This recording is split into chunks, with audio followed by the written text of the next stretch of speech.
The alarm screamed through every corridor of Varath 7. Red lights flashed against metal walls. People ran in every direction carrying bags and children.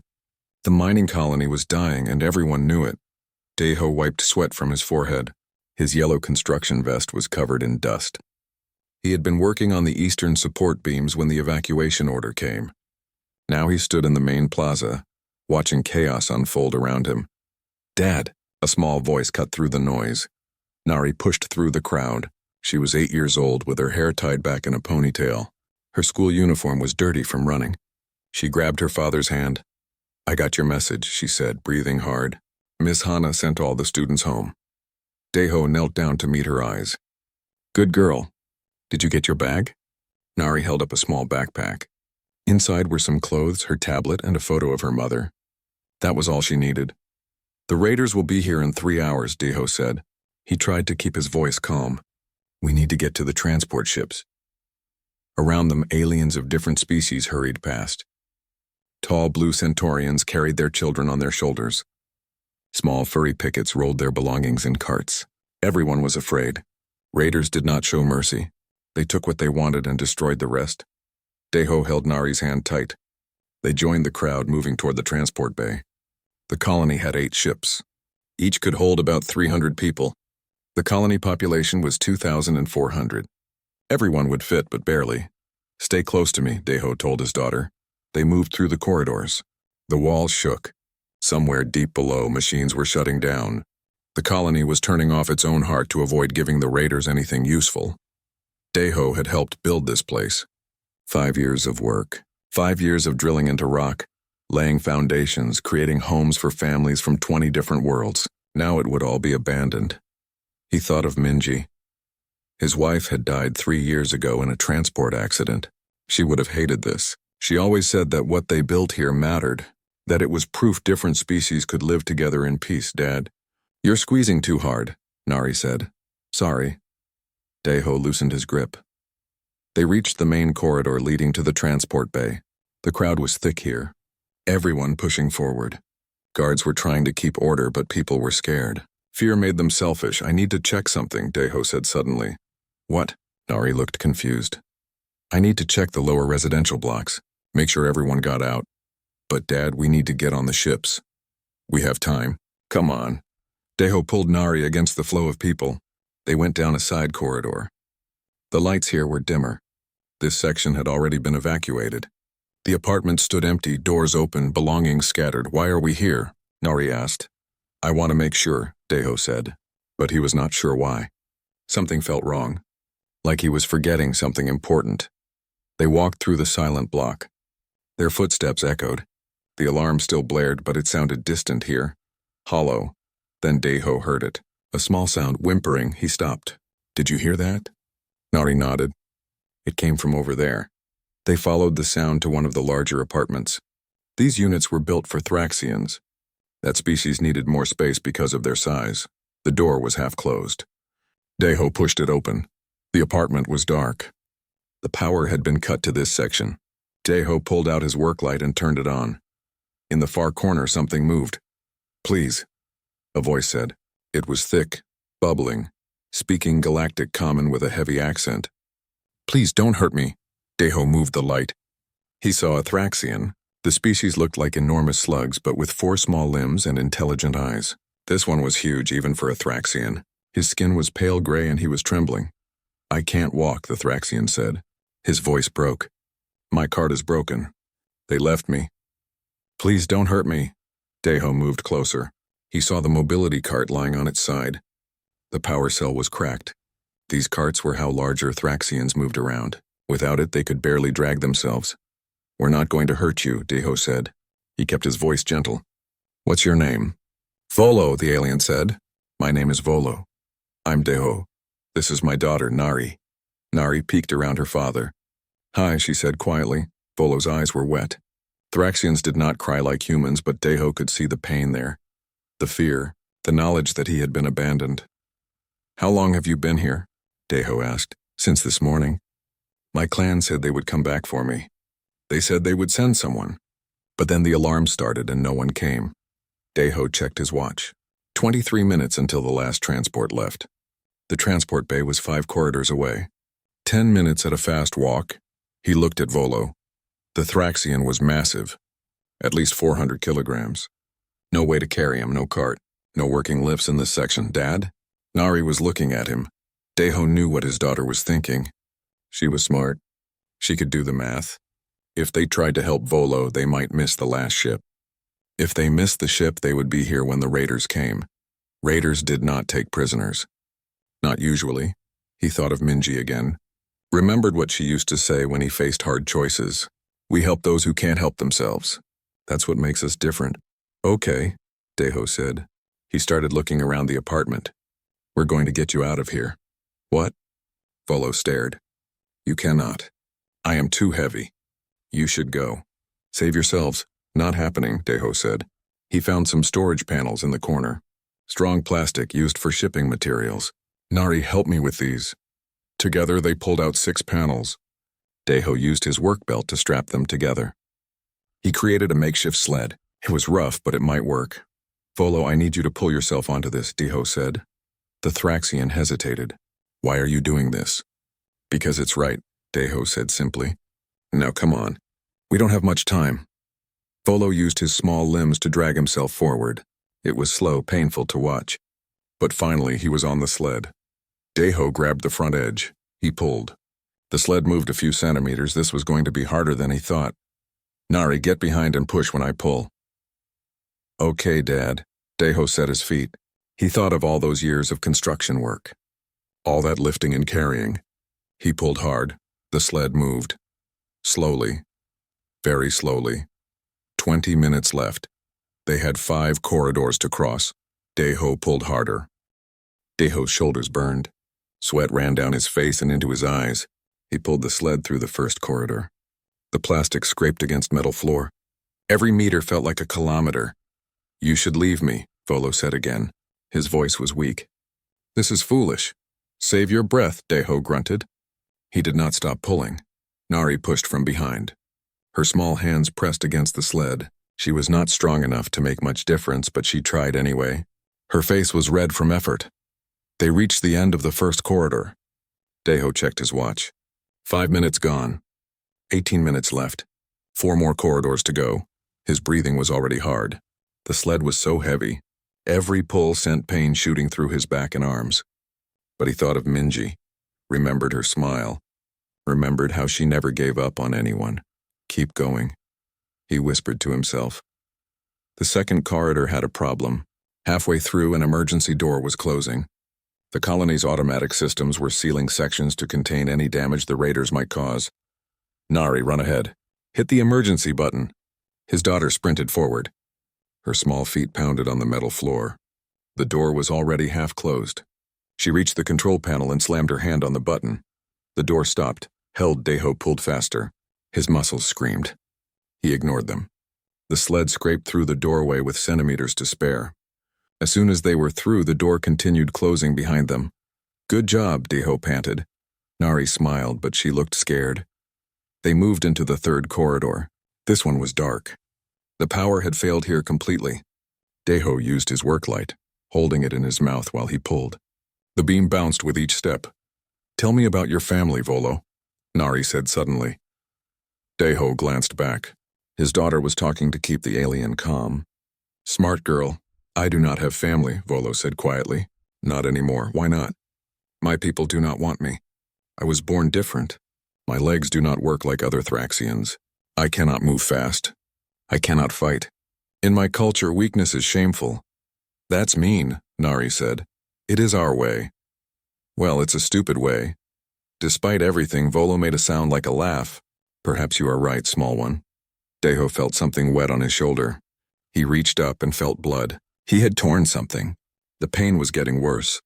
But they were more than halfway now. Third corridor done. 2 more to go. 15 minutes left. In the fourth corridor, they met other people. A group of pickets were struggling with their luggage. They saw Deho pulling the sled and stared. Help us, Deho called out. Please. The pickets looked at each other. One of them, an older male, shook his head. No time. Must go. They hurried past. Another group came through. Centaurians this time. Tall and strong. Surely they could help. Please, Deho said. Just help me pull for one corridor. The Centaurians looked at Volo. One of them made a disgusted face. Thraxian, she said, like it was a curse. They left you for a reason. They walked away, Nari's eyes filled with tears. Not from sadness, from anger. Why won't anyone help? She asked.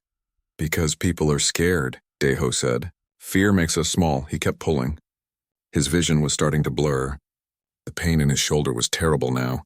Something was definitely torn, maybe dislocated, but he could not stop. Mr. Deho, Volo said, you are injured. You must leave me. Take your daughter and go. No, I am not worth this. Deho stopped. He turned around and looked at Volo. Really looked at him. My wife died 3 years ago, Deho said. Transport accident. She was coming back from the southern colony. The ship had a malfunction. Crashed in the mountains. Volo was quiet. They could have fixed that malfunction, Deho continued. The inspection reports showed it. But the company decided it was too expensive. Not enough profit and safety. So they let it go. And she died. Along with 47 other people. I am sorry, Volo whispered. Minji always said that we measure ourselves by how we treat the powerless. The ones who cannot help themselves. The ones everyone else ignores. Deho grabbed the sled again. So no, I'm not leaving you. Because if I do, then what was the point? What did she die for?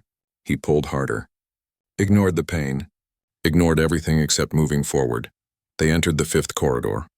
The final stretch. The transport bay was at the end. Deho could hear the engines warming up. The deep thrumming sound that meant the ships were almost ready to launch. 10 minutes left. But Deho's body was failing. His legs shook. His hands were bleeding from gripping the sled. His shoulder was on fire. He pulled 3 more meters and fell to his knees. Dad! Nari rushed to him. I'm okay, he lied. Just need a second. We are not going to make it, Volo said. Please go now. You can still catch the ship. Deho looked up. The transport bay entrance was 50 meters away. Might as well have been 50 kilometers. He thought of Minji. Thought of Nari. Thought of the choice he had made. No regrets. Even if they did not make it, he had no regrets. Then Nari started singing. It was a song Minji used to sing, a Korean lullaby about a mountain and a moon. Nari's voice was small but clear. Deho felt something shift inside him, a memory of his wife singing the same song, of holding Nari as a baby. Of all the reasons he kept going every day, he stood up. One more push, he said. He grabbed the sled. But this time he did something crazy. He bent down and worked his arms under Volo's body. The Thraxian was huge, 400 kilograms of weight, impossible to lift. Deho lifted anyway. His body screamed. Every muscle felt like it was tearing. His shoulder popped. The pain was so intense he almost blacked out, but he stood. With Volo on his back. What are you doing? Volo gasped. Deho did not answer. Could not answer. He just moved, 1 foot in front of the other. Nari ran ahead. Hold the ship! Please hold the ship. Deho walked. Then jogged. Then ran. He ran with 400 kilograms on his back. Ran with a dislocated shoulder and bleeding hands. Ran because giving up was not an option. The transport bay doors were closing. Wait! Nari screamed. A figure appeared in the doorway. A human man in a captain's uniform. Hyunwoo. Deho recognized him. He worked for the transport company. Hyunwoo's eyes went wide. He hit the door control. Hold the ramp. Deho ran the last 10 meters. His legs were rubber. His vision was tunneling. But he ran. He reached the ramp. Started up. 3 steps. 5 steps. His legs gave out. He fell forward, still holding Volo. Hands grabbed them. Pulled them inside. The ramp closed behind them with a solid thunk. The ship lifted off. Deho lay on the floor, gasping. He could not move. Could not think. Everything hurt. Nari's face appeared above him. She was crying. You did it, Dad, you did it. Medical staff rushed over. They started checking Volo first. The Thraxian was in shock but alive. Then they came to Deho. A medic, a Centaurian female, examined his shoulder. This is dislocated, and you have torn several muscles. How did you even walk? Deho managed a weak smile. Had to. Captain Hyunwoo knelt beside him. That was the craziest thing I have ever seen. Humans are insane. Yeah, Deho whispered. We really are. Through the viewport he could see Varath 7 falling away below them. They're home for 5 years. now abandoned. But everyone had made it out. Everyone. That was what mattered. Deho closed his eyes and let the darkness take him. Deho woke up in the medical bay. His shoulder was wrapped tight. Pain medication made everything feel fuzzy. He tried to sit up and gasped. "Stay down," a voice said. Nari sat beside his bed. She had been holding his hand. Her eyes were red from crying, but she smiled when she saw him awake. "How long?" Deho asked. 2 hours. "The doctor said you need to rest." Deho looked around. The medical bay was crowded. Beds lined every wall. Refugees from Varath 7 filled the space. Different species, all scared, all hoping they were safe now. "Where is Volo?" Deho asked. "Over there." Nari pointed. 3 beds away, the Thraxian lay on a specially reinforced platform. Medical equipment surrounded him. A human doctor was checking his vital signs. "He is sick," Nari said quietly. "The doctor says he has not been eating right. Malnutrition. That is why he got so big but so weak." Deho felt anger rise in his chest. Volo's people had not just abandoned him. They had been neglecting him for years, letting him suffer. "Dad, you need to rest," Nari said. "I will, soon."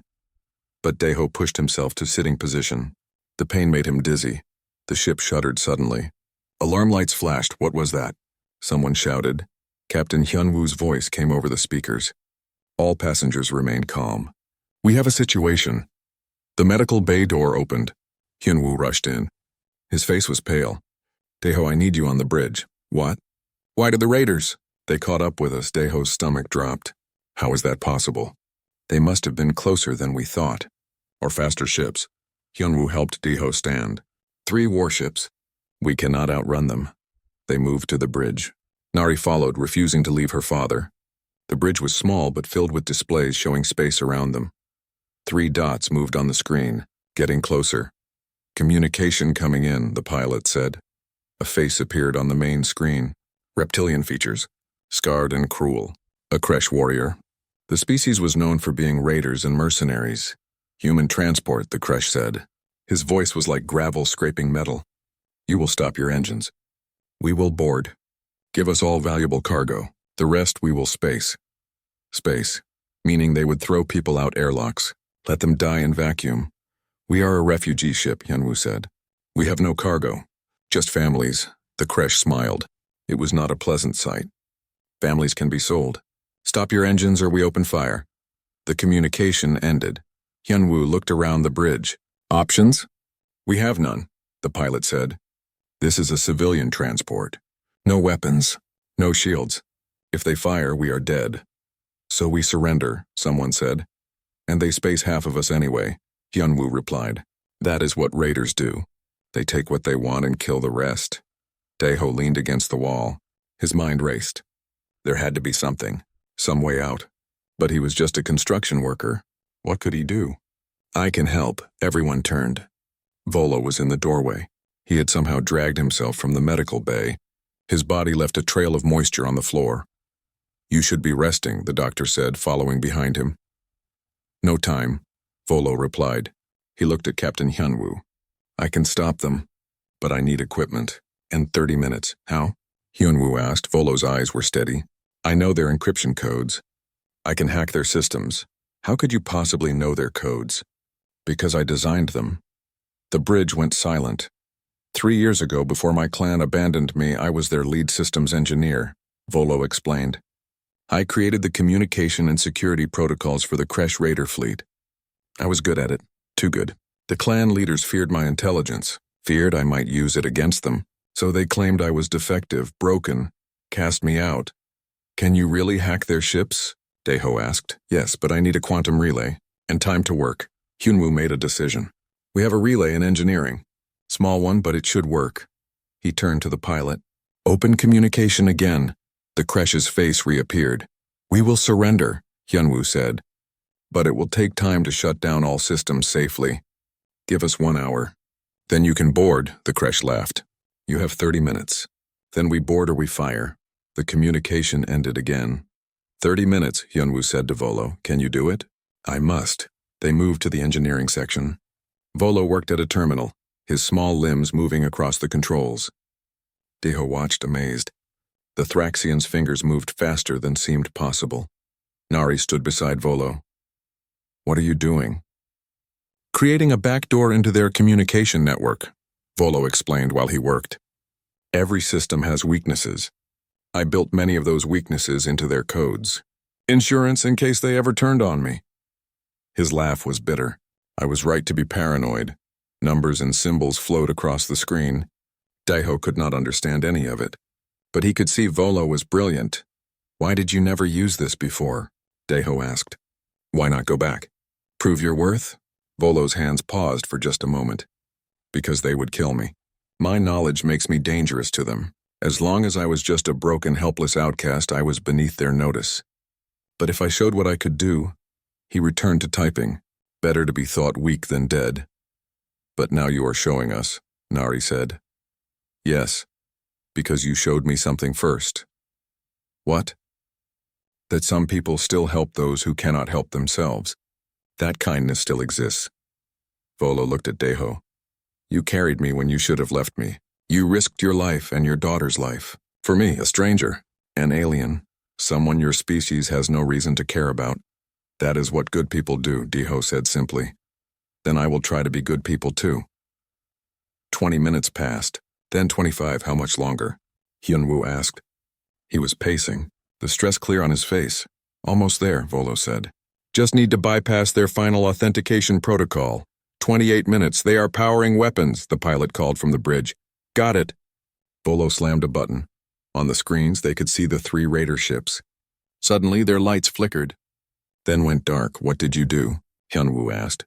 Disabled their weapon systems, and their shields, and their navigation, and sent a distress signal on military frequencies claiming to be from them, saying they are surrendering. Volo smiled. It was the first time Daiho had seen him look happy. I also fed false sensor data into their computers. They now think 3 Galactic Union warships are jumping into this sector. Are there actually warships coming? Daiho asked. No, but they do not know that, and by the time they figure out the trick, we will be far away. On screen, the raider ships were turning, moving away, fleeing from phantom enemies. The bridge crew erupted in cheers. Hyunwoo grabbed Volo's hand. You just saved 200 lives. No, Volo said, looking at Daiho. He saved 201 lives. I just returned the favor. Nari hugged Volo as much as she could hug someone so large. You are amazing. The Thraxian's eyes grew wet again, but this time from joy, not fear. They were safe. For now. 2 days later, the transport limped toward Refuge Point Alpha. The station appeared on their screens like a ring of lights against the darkness of space. It was a way station, a place for travelers and refugees to rest and resupply, but it was also where Galactic Union officials waited. They want to question everyone, Captain Hyunwoo told Daiho. They stood in the transport's common area. Around them, refugees tried to rest. Children played quietly. Parents watched with worried eyes. Question us about what? Daiho asked. His shoulder still hurt, but the medication helped. He could move his arm again, though the doctor said full healing would take months. About the raiders. About what happened. Hyunwoo lowered his voice. And about Volo. Daiho felt his jaw tighten. What about him? His hacking. His knowledge of raider systems. The Union will want that information. They will want him. He is not a weapon they can just take. I know. But they will try. The transport docked at Refuge Point Alpha. Officials came aboard immediately. They wore the blue uniforms of Union security. 6 of them led by a tall woman with cold eyes. I am Commander Yuna, she said. We will process everyone efficiently. Please form orderly lines. The refugees lined up. Each person was questioned briefly. Names recorded. Stories documented. Most were released into the station after 10 minutes. But when Volo's turn came, everything changed. You are the one who hacked the raider ships, Commander Yuna said. It was not a question. I am, Volo replied. He sat on a mobile platform the station had provided. It was better than his old broken cart, but he still looked uncomfortable. That is valuable knowledge. The Union would like to discuss your skills with you. Discuss means take, Volo said quietly. Protective custody, Yuna corrected. For your safety and ours. No, Daiho stepped forward. He stays with us. Yuna looked at Daiho like he was an insect. This does not concern you, construction worker. He is under my protection. You have no authority here. Then I will get authority. Deho turned to the other refugees. They had all stopped their processing. Everyone was watching. This Thraxian saved all of us. The Union wants to take him away. Lock him up, use him. Are we going to let that happen? Silence for a moment. Then Hyunwoo stepped forward. No, we are not. A picket family joined them. Then a Centaurian. More refugees moved closer, standing with Deho and Volo. Commander Yuna's hand moved to her weapon. Stand down, all of you, or what? Deho asked. You will arrest 200 refugees? That will look good on the news. There are no news here. There are always news, a new voice said. A woman pushed through the crowd. She was human, wearing civilian clothes. She held up a recording device. My name is Ji-won, independent journalist. I have been recording everything since your officials boarded.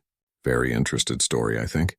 Union threatens refugee who saved lives. People of Galaxy will love this story. Yuna's face went red. You cannot, I can. Freedom of information. Check your own laws. Ji-won smiled. It was not friendly. Now you will process everyone fairly. You will not arrest anyone without cause. And this Thraxian will be free to go wherever he chooses. Or I send this recording to every news organization in 3 sectors.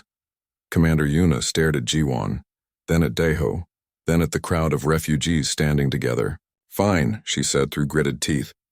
But this is not over. The Union will want to speak with Volo again. He can speak when he wants to speak, Deho said. As a free person. Yuna and her security team left. The refugees cheered quietly. Ji-won came over to Deho. That was either very brave or very stupid. Probably both, Deho admitted. Thank you for helping. I help myself. This is good story. But she winked. Also, right thing to do. Sometimes those are same thing. Over the next week, more problems came. A delegation of Thraxians arrived at the station. They demanded Volo be turned over to them for trial. He stole clan secrets, their leader claimed.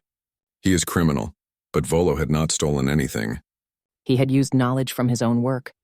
An investigation proved this. The Thraxians were sent away. Then a corporation offered to buy Volo's knowledge. They wanted to pay him for his encryption codes. The amount was huge, enough to live comfortably for years. Do not take it, Deho advised. They will own you. Your knowledge. Everything you create. Volo refused the offer. Word spread through the station. The story of the disabled alien and the human who carried him. The refugees who stood together against authority. People started calling them heroes. Deho hated that word. Heroes were special people. He was just a construction worker who did what was right. But the attention brought something good. A human lawyer named Yoonji contacted them. I want to help, she said. Pro bono. No charge. Help with what? Deho asked. Getting Volo citizenship. Protection under human laws. The Union cannot touch him if he is a registered citizen of Earth. Can we do that? Volo asked. Hope filled his voice. It will be difficult, Yoonji admitted. Earth has strict immigration laws. But we have a case. You saved human lives, showed exceptional value to humanity, and most importantly, you have a sponsor. She looked at Deho.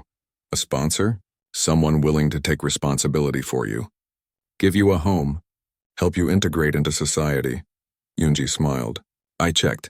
Deho owns an apartment in Seoul, big enough for 3 people, and his construction company has already approved his return to work on Earth.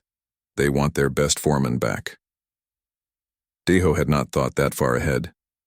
He had only been focused on keeping Volo safe. But the idea of bringing Volo home, of making him part of their family, felt right. What do you say? Deho asked Volo. Want to come live on Earth? Volo's eyes filled with tears. You would do this? After everything? You are family now, Nari said. She had been listening to everything. You saved us. Dad saved you. That makes us family. I do not know how to repay such kindness, Volo whispered. Then do not repay, Deho said. Just be part of our lives. That is enough. The legal process took 3 weeks. Yoonji was brilliant. She argued the case before Union officials, showed recordings of Volo saving the transport, brought testimony from refugees, even found old records proving Volo's clan had illegally abandoned him. Finally, approval came through. Volo would become a citizen of Earth under human protection, with full rights and freedoms. When they told him, Volo cried for an hour. They were tears of joy, tears of relief, tears for a life that had been misery now becoming hope. I will make you proud, Volo promised. You already have, Deho replied. They boarded a passenger liner heading to Earth. This ship was nicer than the transport. Comfortable seats, good food, safety. Nari sat between her father and Volo. She held both their hands. We are going home, she said. Home. Deho thought about that word. Home was not just a place. It was the people you cared about, the ones you protected, the ones who protected you. He looked at Volo, who was gazing out the viewport at the stars. He looked at Nari, who was falling asleep against his shoulder. Yes, they were going home. All three of them. Volo had never seen so many people in one place. The Seoul spaceport was massive, filled with thousands of humans and aliens coming and going. Sounds echoed off metal walls. Announcements in 20 languages. Stay close, Deho said. He pushed Volo's new mobility cart through the crowd. The cart was better than anything Volo had owned before. Human medical technology designed for accessibility. Nari held onto the side of the cart. Her eyes were wide with excitement. We are home. We are really home. They took a train through the city. Volo watched buildings flash past. Everything was so fast here. So busy, so alive. Deho's apartment was in an older building. 10 floors up. Small but clean. 2 bedrooms, 1 bathroom, a kitchen and living area. It is not much, Deho said. But it is ours. Volo looked around. Compared to the cold apartment on Vareth 7 where his clan had left him, this place felt like a palace. It smelled like home cooking. Pictures hung on walls. Nari's drawings from school. A photo of Minji smiling. It is perfect, Volo said. They set up his room. Humans had helped design it for Thraxian needs. A reinforced bed platform. Environmental controls. Special equipment for hygiene. That first night Volo lay in his new bed and cried. He had never felt so safe. The next day Yunji visited. We need to discuss your future, she said. She sat at the kitchen table with papers spread out. The union has agreed to leave you alone, but several organizations want to hire you. Hire me? Volo was confused. Your skills are valuable. Your knowledge of encryption, security systems, communication protocols. Many companies would pay well for that expertise. I do not want to work for raiders again, Volo said firmly. Not raiders. Legitimate security firms. Even the Galactic Union itself has made an offer. They want you to help them improve their systems. Stop pirates and criminals. Volo considered this, using his skills to help people instead of hurt them. It was appealing. What do you think? He asked Deho. It is your choice, Deho replied. But take your time. No rush. Over the next weeks, Volo adjusted to life on Earth. He met with doctors who helped improve his mobility. Human medical science was advanced. They could not fix his legs completely, but they made things better. Movement hurt less. He had more energy. Nari took him to her school for show and tell. The children were fascinated by a real alien. They asked questions, touched his skin gently. One little boy said, "You are cool." Volo had never been called cool before. Deho returned to work. His construction company welcomed him back. But something had changed. Word of what he did on Varath 7 had spread. People treated him differently now. With respect, admiration, he did not like it much. He was still just Deho. Still just a man doing his job. 3 months after arriving on Earth, Volo made his decision. He would work as a security consultant for the Galactic Union, but only on specific projects, only to stop criminals and protect innocents. The Union agreed to his terms. His first assignment was tracking a pirate group operating near human colonies. They were using old Kresh encryption codes Volo knew intimately. He worked from the apartment using the equipment the Union provided. Deho watched him sometimes, amazed at how fast Volo's mind worked. Numbers and patterns that made no sense to Deho were simple to Volo. Within 2 weeks, Volo had broken the pirates' codes. Union forces used his information to arrest 37 criminals. 12 ships were recovered. Stolen cargo returned to rightful owners. The news services called it a major victory. Volo just felt satisfied. He had used his intelligence for good, protected people instead of helping hurt them. But not everyone was happy. One evening, Deho came home from work to find security forces outside his building. His heart raced. Nari, Volo? Inside, safe, a guard said. But there was an incident. Deho ran upstairs. burst into the apartment. Nari was sitting on the couch looking scared. Volo was beside her. What happened? Deho demanded. Someone tried to get in, Volo explained. While you were at work. They disabled the building security. Came to our door. Who? Kresh raiders, 3 of them.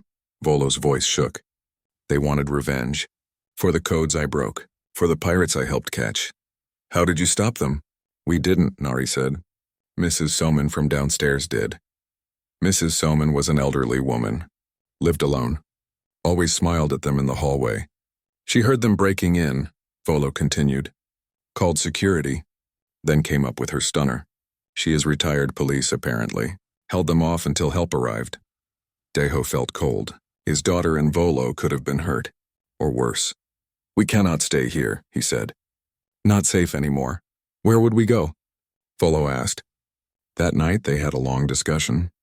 The union offered to relocate them. Put them in protective housing.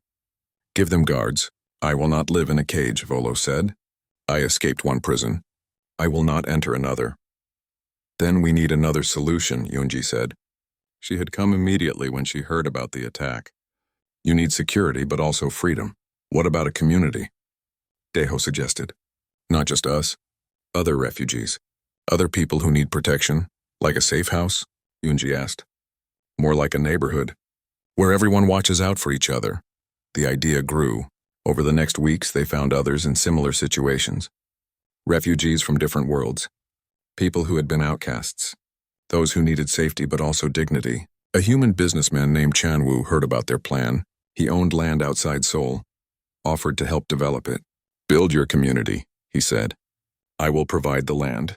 You provide the vision. It took 6 months. But slowly a new place grew. Not a building. A small neighborhood. 20 homes designed for different species. Security but not isolation. Community spaces where people could gather. They called it New Haven. 53 people moved in. Humans and aliens together.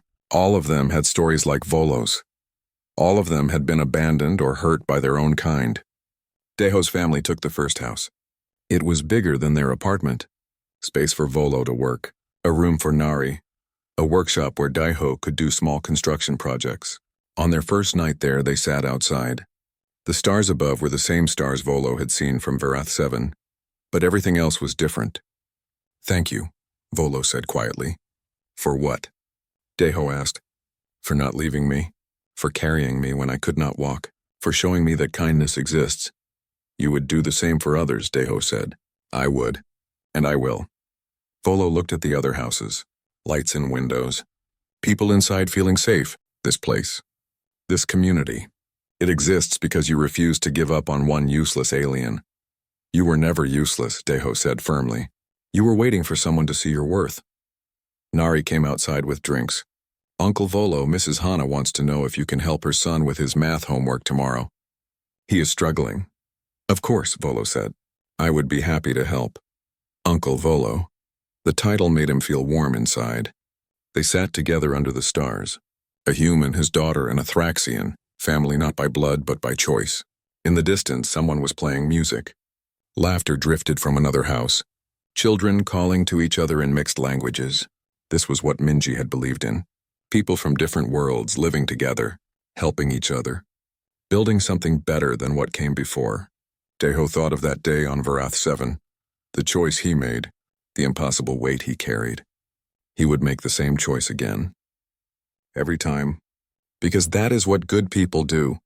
They do not leave anyone behind. Not ever. 1 year after arriving on Earth, Volo sat in a research facility in Seoul. Scientists surrounded him. Human doctors, Centaurian engineers, even a picket mobility specialist. They were all studying the new device he had helped create. It works perfectly, Dr. Minho said. He was the lead researcher, a human who specialized in prosthetics and mobility aids. This could change everything for disabled individuals across the galaxy. The device looked simple. A neural interface combined with anti-gravity technology. It connected to the user's nervous system and translated thought into movement. Not walking exactly, but independent mobility without carts or chairs. Volo had designed the software. His understanding of complex systems combined with human medical knowledge created something new, something revolutionary. We should test it more, Volo said cautiously. We have been testing for months, Dr. Minho replied. It is ready. The first public demonstration happened at a medical conference. Hundreds of doctors and scientists attended. Volo was nervous. He did not like crowds. But Daiho stood beside him, and that helped. They brought out the test subject, a young Thraxian named Bowman. He had the same genetic condition as Volo, paralyzed legs. Unable to move without assistance, Bowman looked terrified. Will it hurt? He asked. No, Volo said gently. I promise. I helped design this. I would not let it hurt you. They fitted Bowman with the device, the neural interface attached to his back. The anti-gravity emitters activated with a soft hum. Bowman lifted off the platform. Just a few centimeters, his eyes went wide. Now think about moving forward, Dr. Minho instructed. Bowman concentrated. Slowly, smoothly, he moved through the air, forward, then left, then right. He began to laugh. Tears ran down his face. I am moving, he whispered. By myself. I am really moving. The audience erupted in applause. Volo felt something break inside him. A wall he had built years ago. When his clan rejected him. When they said he was worthless. Here was proof he was not worthless. Here was proof he mattered. Nari grabbed his hand. She was 12 now, growing so fast. You did it, Uncle Volo. You helped him. We did it, Volo corrected. All of us together. The device became news across the galaxy. Companies wanted to manufacture it. Governments wanted to fund research. Disabled individuals from 100 worlds applied to be part of the testing program. But Volo made one rule. The device could not be sold for profit.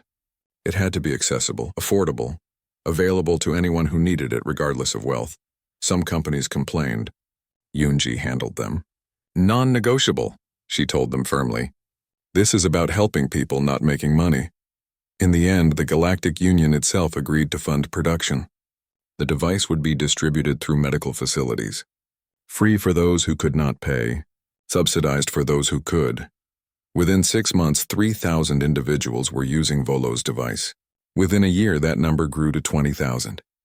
Letters arrived at New Haven daily. People thanking Volo, sharing their stories, describing how the device changed their lives. One letter came from a Thraxian mother. Her daughter had been born with disabled legs. The clan wanted to abandon her like they had abandoned Volo. But the mother refused. She took her daughter and left. Found sanctuary on Earth. Your device gave my daughter freedom, the mother wrote. But more than that, your story gave me courage. You showed me that my daughter is valuable, important, worthy of love and protection. Thank you. Volo kept that letter in his room, read it whenever he felt doubt. But success brought complications. Volo's old clan sent representatives to Earth.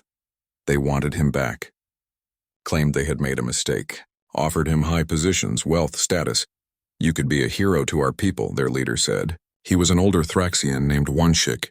Important in clan politics, I am not interested, Volo replied. Think of what you could accomplish. With clan resources. Our support, I have resources. I have support. Volo gestured around New Haven. I have family. We are your family, Oneshik insisted. No. You abandoned me, left me to die. Family does not do that. We made an error in judgment. You made a choice, and I have made mine. I will not return. Oneshik's eyes hardened. The clan does not forget this insult. Then let them remember it, Volo said calmly. I do not fear you anymore. After the delegation left, Daiho asked, Do you think they will cause trouble? Probably, but we will handle it. Volo looked at his friend. You taught me something important. We do not have to accept how others define us. We can choose our own worth. Other challenges came too. A corporation tried to steal Volo's designs, industrial espionage. They wanted to patent the device themselves. Profit from others' suffering. Yunji caught them. Took them to court. Won a massive judgment. The money went into a fund to help disabled refugees. Through it all, life at New Haven continued. The community grew. More families arrived. More people finding safety. Daiho still worked construction. He helped expand the community. Built new homes. Created spaces where different species could gather.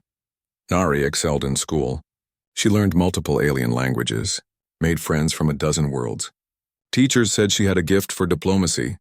I want to work for the Galactic Union, she told her father one evening. Help negotiate peace, solve problems, make sure what happened to Uncle Volo never happens to anyone else. Deho felt pride swell in his chest. His daughter was becoming someone special. Someone who cared about others, someone who would make a difference. Your mother would be so proud of you, he said. Do you think about her still? Nari asked. Every day. She is in everything good we do. Every person we help, every kindness we show, Deho smiled. She lives on through us. That night they had a community meeting. All 53 residents gathered. They discussed expanding New Haven, building more homes, creating a school, maybe even a medical center. We are growing beyond what we planned, Deho said. We need to decide what we want to become. A sanctuary, someone suggested. A community, another said. A home, Volo added.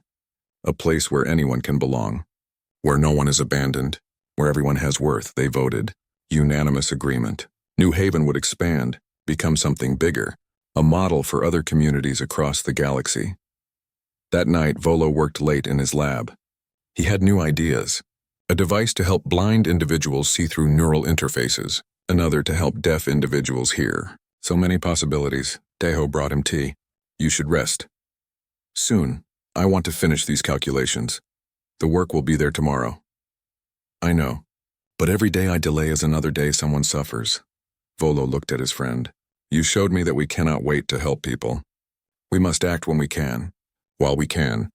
Just do not work yourself to exhaustion. We need you healthy. I will be careful, promise. Deho left him working. Went to check on Nari. She was asleep, textbooks scattered around her bed. He covered her with a blanket. Kissed her forehead. Then he went to his own room. Sat on the bed. Looked at Minji's picture. We did it, he whispered. We built something good. Something that helps people. Just like you wanted. He thought of that day on Vareth 7, the impossible choice. The unbearable weight, it had been worth it. Every moment of pain. Every struggle. Because it led here. To this place. This family. This community. Deho lay down and closed his eyes. Tomorrow would bring new challenges. New people to help. New problems to solve, but tonight he could rest. Knowing he had made a difference. Knowing that one choice to not abandon someone had rippled outward. Changed lives. Created hope that was enough. More than enough. 5 years after Vareth 7, New Haven had transformed into something nobody expected. What started as 20 homes had grown into a proper district of Seoul. Over 500 residents now. Humans and aliens living side by side. Building lives together. Deho stood at the entrance gate, watching the morning rush. Children heading to school. Adults going to work. A normal day, but there was nothing normal about what they had built here. Dad, Nari called. She was 17 now. Tall, confident. She wore the blue uniform of a Union diplomatic intern. I am going to be late. Then run faster, Deho called back, smiling. She rolled her eyes but smiled too. Rushed past him toward the train station. She would spend the day at Union headquarters in the city, learning negotiation, studying conflict resolution. Next year she would attend university. Study interspecies relations. Volo emerged from his lab. He looked tired but happy. He always looked that way these days. Too much work, too many projects, but all of it meaningful. Morning, Volo said. He moved smoothly now. The device he helped create allowed him full mobility. He floated a few centimeters off the ground, moving with thought alone. You worked all night again, Deho accused. Guilty, but I finished the new prototype. The sensory enhancement system. It will help individuals with nerve damage regain feeling in limbs. That is incredible. If it works. Testing begins next week. Volo stretched his small limbs. But first, breakfast. I am starving. They walked together through New Haven. People greeted them. A Centaurian family waved from their garden. A group of picket children played in a courtyard. An elderly human woman practiced Tai Chi in the morning sun. At the community center, they found the breakfast gathering. This happened every morning. Residents taking turns cooking for each other, sharing meals, building bonds. Today, a Thraxian named Jinsel was cooking. She had arrived 2 years ago, fleeing abuse from her clan. Now she ran a successful restaurant in the city. Try this, she said, offering them a plate. Traditional Thraxian bread. But I added human spices. Fusion cooking. Deho bit into it. The flavor was amazing, sweet and spicy at once. This is fantastic. I am taking it to the food festival next month, Jinsel said proudly. Show everyone that different cultures can blend. Create something new. After breakfast, Daeho went to his office. He was not just a construction worker anymore. He had become the director of New Haven, managing the community, helping new arrivals integrate, solving problems. His assistant, a young human woman named Curie, had messages waiting. 3 new families requesting sanctuary, she said. 2 from the outer colonies, 1 from a failed corporate station. Schedule interviews, Daeho said. We will find room for them. We are at capacity. The council said no more residents until we expand again. Then we expand again. We always find a way. Curie smiled. You always say that. Because it is always true. At noon, Daeho had a video conference. Representatives from 6 other worlds wanted advice. They were building their own versions of New Haven, safe communities for refugees and outcasts. How do you maintain harmony? One asked. So many different species, different cultures. How do you prevent conflict? We do not prevent it, Daeho replied honestly. Conflict happens. People disagree. But we teach them to work through it. To see each other as people, not aliens. To understand that our differences make us stronger, not weaker. And it works, most of the time. Sometimes we fail. Sometimes people leave. But we keep trying, keep learning. After the conference, Yoonji arrived. She was a regular visitor now. New Haven had become her biggest client. She handled all legal matters, protected the community from those who wanted to exploit it. We have a problem, she said. What kind of problem? Political. Some human groups are protesting New Haven, saying we take jobs from humans, give preference to aliens. The usual prejudice, Daeho sighed. What do they want? An investigation? They claim we are violating housing regulations, operating without proper permits. We have all the permits. I know. But they will make noise. Create difficulty. Yoonji sat down. There is more. The Thraxian Clan Council has filed a formal complaint with the Union. They say Volo is harboring stolen intellectual property, claim all his inventions belong to them because he was clan-born. That is absurd. He created everything after they abandoned him. Legally, they might have a case. Clan law is complicated. If the Union sides with them, Volo could lose everything. His patents, his work, even his citizenship could be challenged. Daeho felt anger rise. They cannot do this. Not after everything. They are trying. The hearing is in 2 weeks. They called a community meeting that evening. All 500 residents gathered. Daeho explained the situation. They want to destroy what we built, he said, because it shows their way is wrong. Because we prove that outcasts have value, that disabled individuals matter, that different species can live together. What do we do? Someone asked. Volo stood. He moved to the front. We fight. Not with violence. With truth. How? Jinsol asked. We show the galaxy what we created here. We invite journalists, politicians, scientists. Let them see New Haven. Let them talk to our residents. Hear our stories. Volo's voice grew stronger. They think we are weak. That refugees and outcasts cannot build anything meaningful. We will prove them wrong. The community agreed. Over the next 2 weeks, New Haven opened its doors. Journalists came from 20 worlds. They interviewed residents, filmed daily life, documented the technology Volo created, the community Daeho built, the lives that changed. The stories spread across the galaxy. News networks showed children of different species playing together, showed Jinsel's restaurant, showed the medical center where Volo's devices were helping disabled individuals. Public opinion began to shift. The hearing arrived. It was held at Union headquarters. The council chamber was massive, filled with officials from hundreds of worlds. Volo presented his case. Yoonji argued the law. But what really mattered were the testimonials. Bowman spoke. The young Thraxian who was the first to use Volo's mobility device. I was worthless according to clan law, he said. Destined to be abandoned. But Volo showed me I have value. His invention gave me independence. His example gave me hope. If you take this from him, you take it from thousands like me. Others spoke. Disabled individuals from dozens of species, all helped by Volo's work. All living proof that he was creating good in the galaxy. Finally, Nari stood. She was nervous but determined. 5 years ago, my father made a choice. He could have left Volo behind. Should have, by any logical measure, but he did not. He carried impossible weight because it was right. Because we do not abandon those who cannot help themselves. She looked at the council. That choice rippled outward. One man saved became hundreds of lives improved. Became thousands of individuals given hope. Became a community that proves different species can live together. If you rule against Volo, you tell the galaxy that compassion is worthless, that helping others is foolish. Is that really the message you want to send? The council deliberated for 3 hours. When they returned, the head counselor spoke. We find in favor of Volo. All his work is his own. His patents are protected. His citizenship is confirmed. Furthermore, we are creating a new law, the Sanctuary Protection Act. Communities like New Haven will receive official union recognition and protection. The chamber erupted in cheers.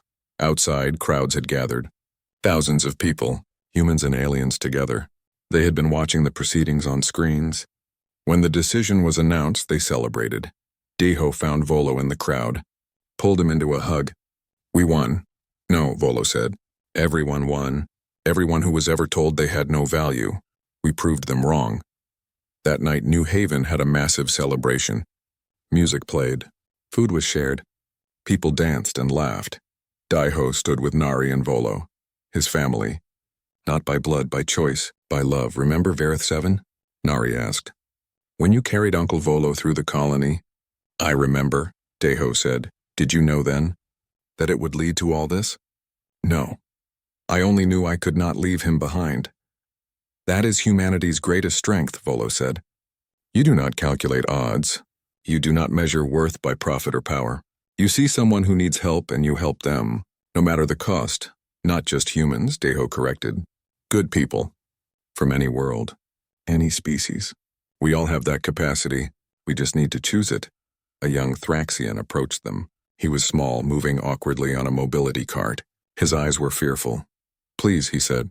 His voice shook. I heard about this place. About what you do. I have nowhere else to go.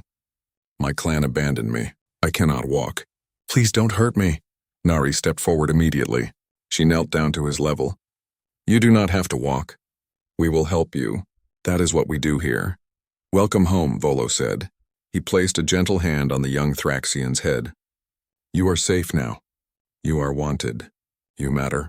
The young Thraxian began to cry. Tears of relief, of hope, of gratitude for strangers who chose kindness. Daiho watched this scene. Saw his daughter offering comfort. Saw Volo providing safety. Saw the community gathering around, ready to help. This was the ripple. One choice made 5 years ago. One moment of refusing to abandon someone. It had spread and grown and touched countless lives, and it would keep spreading. To new communities. New worlds. New people learning that compassion was not weakness.